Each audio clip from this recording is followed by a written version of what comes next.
And straightway she sent a eunuch to the Ishmaelites and asked them to sell me. But since the eunuch would not agree to buy me at their price, he returned, saying, having made trial of them, and he made known to his mistress that they asked a large price for that slave, for their slave. A large price. They want to sell them for a lot of money.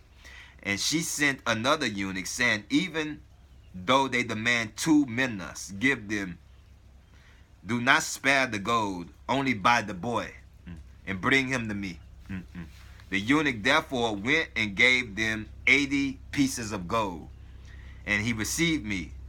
But to the Egyptian woman, he said, I have given 100 pieces of gold. And though I knew this, I held my peace, lest the eunuch should be put to shame. Yea, see, therefore, my children, what great things I endured, and I should not put my brethren, my brothers, to shame. I was trying to protect my brothers from the wrath of my father for what they had done to me. Do ye also therefore love one another, and with long suffering hide ye one another's faults. For God delighteth in the unity of the brothers, and in the purpose of a heart that takes pleasure in love. And when my brothers came into Egypt, they learned that I had returned their money unto them, and upbraided them not, and comforted them.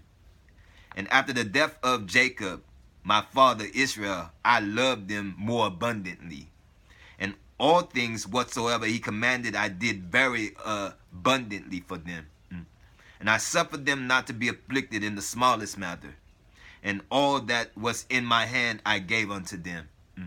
And their children were my children, and my children as their servants. And their life was my life. And all their suffering was my suffering. And all their sickness was my infirmity. My land was their land now. And their counsel, my counsel. And I exalted not myself among them in arrogance because of my worldly glory. I became more wealthier than them. But my wealth was their wealth. I was going to share my wealth with them. My kingdom became their kingdom as well.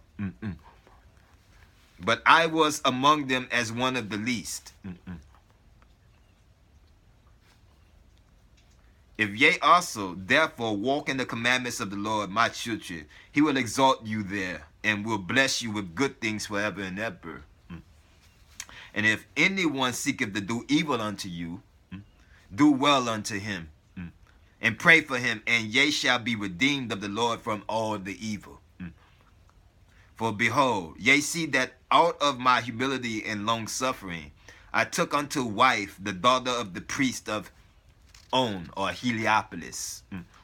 100 talents of gold were given me with her, and the Lord made them to serve me. Start right there. Today, on Heliopolis, that was the name of it. O-N, On. On Heliopolis today is called Cairo. Cairo, Egypt. It's on Heliopolis, where Joseph took his wife at and had his 2 sons. Okay. So that means Cairo, Egypt belongs to the tribe of Joseph. The blessing, Joseph wanted to give the blessing to his older son, Manasseh. Ephraim was the younger son. And this is what I wanted to talk about before in that other program when I said the younger son was given the blessing over the older. And I say that would later become a problem. And it did. And you saw that in Naphtali's vision about the future of his people. He said the house of Joseph tried to fight the house of Judah. And Ephraim had the blessing over Manasseh. So Ephraim was the tribe that didn't want to do what Judah told him. And his older brothers, Levi, told him from their father's blessing. Ephraim is the one who took the kingdom in the wrong direction. And they later fell out of God's grace, and that's why it's called the mythical lost tribes of Israel, because of what Ephraim caused the other tribes to die, the tribe of Ephraim. And the biblical Joshua was also from the tribe of Ephraim, that caused them to get the blessing over the land of Canaan, because in the days of Joshua, they conquered. And Joshua, all of his days, was a righteous man, the one who succeeded Moses in the Bible. All right, we're going to go back to the last part of the testimony of Joseph. He says, "And 100 talents of gold were given me with her, and the Lord made them to serve me. And he gave me also beauty as a flower beyond the beautiful ones of Israel. And he preserved me unto old age in strength and in beauty, because I was like in all things to Jacob, my father Israel. And hear ye, my children, also the vision which I saw. There were 12 hearts feeding, and the 9 were first dispersed all over the earth." 9 dispersed all over the earth, right? Listen to this closely. This is the vision of Joseph. There were 12 hearts. 9 were first dispersed all over the earth. And likewise also the other 3. And I saw that from Judah was born a virgin, barren, wearing a linen garment. And from her was born a lamb, without a spot. And on his left hand there was as it were a lion. And all the beasts rushed against him. And the lamb overcame them, and destroyed them, and trod them underfoot. And because of him the angels and men rejoiced in all the land. And these things shall come to pass in their season in the last days. Do ye therefore, my children, observe the commandments of the Lord, and honor Levi and Judah.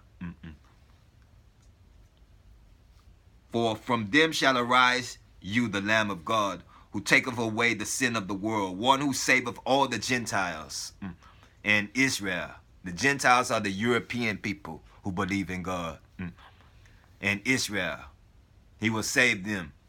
For his kingdom is an everlasting kingdom, which shall not pass away, but my kingdom among you shall come to an end as a watcher's hammock, which after the summer disappeareth. For I know that after my death the Egyptians will afflict you, but God will avenge you, and will bring you into that which he promised to your fathers. But ye shall carry up my bones with you, for when my bones are being taken up thither, the Lord shall be with you in light, and Belial shall be in darkness with the Egyptians, who are from the land, who became the Canaanites, kings of Egypt in Memphis. Because this is what happened. Mizraim is who Israel was intermingled with, and then a king of Canaan murdered the last king of Mizraim to take over the portion of land of Memphis where the children of Israel were, blessed that by the king of Mizraim. So when the king of Mizraim was murdered by the king of Canaan, the kings of Canaan began to oppress the children of Israel, because they knew not the covenants that the former Pharaoh and Mizraim made with the children of Israel in the 12th dynasty. So, okay, it says, that's why Joseph says this: the Lord shall be your light, and Belial shall be in the darkness of the Canaanite kingdom of Egypt. And carry ye up Asenath your mother to the hippodrome, and near Rachel your mother bury her. And when he had said these things, he stretched out his feet and died at a good old age. And all Israel mourned for him, and all Egypt with a great mourning. And when the children of Israel went out of Egypt, they took with them the bones of Joseph. And I show you Joseph's name in Kemet is called Dejahuti Hotep the first. So the vizier who became the Pharaoh. So or next in power to the Pharaoh. And they buried him in Hebron with his fathers. And the years of his life were 110 years, and then he died. All right. That's the end of the testimony of Joseph. All right. And we're going to continue this enmity thing, this discussion about enmity a little more, but I'm going to have to stop right here. Let's summarize the conclusion. So I have a few more testimonies to read about the older brothers. I want to start with the younger brothers first, because that was the northern Israel kingdom that came to an end in BC 722 to Assyria. And then the southern kingdom came to an end at 586 BC. The first temple in Jerusalem was destroyed by Babylon. Okay. And that's the Babylonian captivity unto this day. Just like Joseph's testimony says, 9 were dispersed first. The 9 sons were dispersed first in the northern kingdom, and then the latter 3 were dispersed in the southern kingdom. When Babylon took 3 tribes into captivity, the 3 older sons, and he took the 9 younger sons into captivity out of Assyria. And they were not ruling at that time when they was broken up, when the kingdom of Israel came to an end. It was because they were not obeying God under one Godhead like they were supposed to. And it's the same thing Herodotus was trying to explain, you know, about the 12 princes of Egypt, and then one became the sole monarch over the rest of them. So, well, I have a lot of this information on my wall. I made this flag that you see up here, the New Jerusalem, because I am a Hebrew from the land of Egypt. I am from the tribe of Joseph, who I believe was the ancestor of the Toltecs, the great peoples of pre-Columbian America, who come from the Olmecs. The Olmecs were linked to Shishak, king of Egypt. Okay. This Hittite pectoral right here, this is a Hittite shield. I believe this is the 11 tribes of Israel right here were on that in Anatolia when they took over Anatolia after coming out of the land of Egypt, when they crossed the Jordan into what they call Jordan today. This image right here is of Tonatiuh. Tonatiuh is on the stone of the 5th son of the Aztecs. And I believe he's also linked to the tribe of Joseph, because in the testimony of Joseph it said that they were dispersed all over the world and intermingled in other kingdoms. The 9 younger sons first, and then the 3 came later. Okay. Oh. If you study the Book of Mormon, read it. But know that it's partly true and partly false.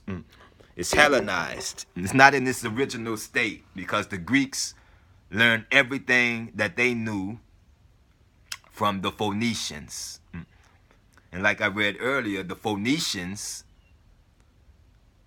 the tribe of Zebulon on the sea, was right next to the Phoenicians. He was intermingled with the Phoenicians. So when they came out of Egypt with Moses, they spoke from, or they wrote in the phonetic script, Phoenician language, the language of Canaan. We also read the book of Isaiah chapter 19, and it said that they will speak the 5 languages of Canaan. Okay, the 5 languages of Canaan. It'll go back to that Cadmus myth as well as Sparta. And I believe at Sparta, you will get the 13th through the 18th dynasty in Egypt, okay? When the Egyptian kings list is very misconstrued at that period. It's real messed up. We talked about all these things. Well, stay tuned. We're going to even continue another part on this same testimony of Israel, or the testimony of the tribes of Israel, and continue this topic of discussion of enmity. This is the NegusPedia Negranica for the Negus. Stay tuned. Can you dig it? A sucker.